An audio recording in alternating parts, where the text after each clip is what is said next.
ধর্ষণ মামলায় ফেঁসে গিয়ে বড় শাস্তি পেতে যাচ্ছে হাকিমি। এবার কি ঢাল হয়ে বাঁচাতে পারবেন হাকিমির মা? পুরুষের জন্য পৃথিবীর সবচেয়ে বড় মায়াজাল নারী, আবার সবচেয়ে বড় আশ্রয়ও নারী। স্ত্রীর সাথে বিচ্ছেদের পরে তার সমস্ত সম্পত্তি হাকিমির মায়ের নামে করে দিয়ে সেবারে বিচ্ছেদের নিয়ম অনুযায়ী স্ত্রীকে যে ক্ষতিপূরণ দিতে হতো তা থেকে রেহাই মিলেছে। এবারে ত্রাণকর্তা হয়ে কে এগিয়ে আসবেন হাকিমির জন্য?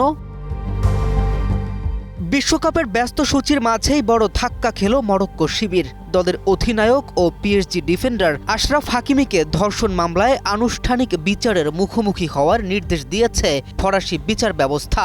2023 সালে এক 24 বছর বয়সী তরুণী অভিযোগ করেন, প্যারিসে হাকিমির বাসভবনে তিনি যৌন নির্যাতনের শিকার হয়েছেন। দীর্ঘ তদন্ত শেষে 2026 সালের ফেব্রুয়ারিতে বিচার শুরুর সিদ্ধান্ত নেওয়া হয়। মামলাটি বাতিলের আবেদন করলেও আদালত তা নাকচ করে দিয়েছিল তখন।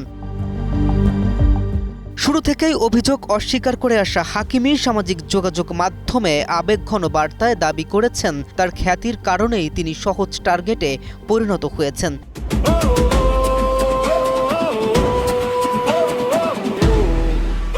তিনি বলেন, সত্য প্রকাশের সুযোগ পাওয়ার অপেক্ষাতেই তিনি ছিলেন।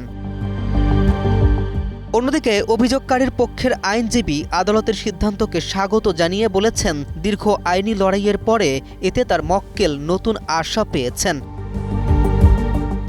আদালতের রায়ে তারা উভয়ই খুশি। এখন দেখার বিষয় হাকিমি কিভাবে শাস্তির মুখোমুখি হয়।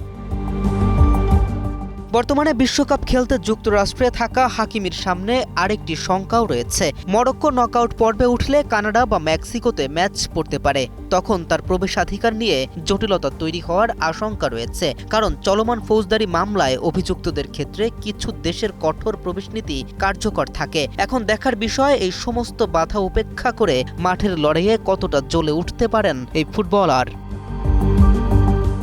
KM রাফিন, নিউজ 24।